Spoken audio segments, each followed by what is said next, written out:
Nak bagi tahulah orang KL kita dah ada kat sini. Bagi free. Jom, ikut aku. Masuk dalam, kita cerita. Mana orang ni? Dul. Duduk situ. Ya Encik, nak apa? Nak barang free tadi yang kau cerita tu mana? Barang free tak ada. Tadi cerita ada barang free. Ni tak ada. Bukan aku yang cerita, kau. Bos aku ni tak boleh pakai lah. Bangun. Aku duduk sana, kau duduk sini. Itu. Orang kau. Boleh tak?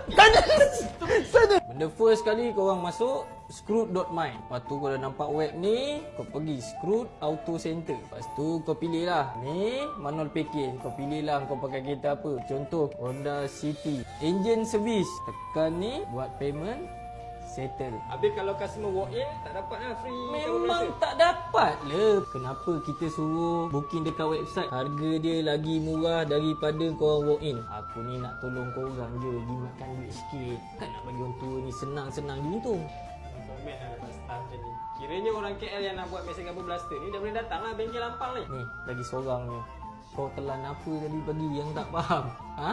Dah berjela aku explain tu, kau tanya lagi. Korang faham tak apa yang aku cerita tadi?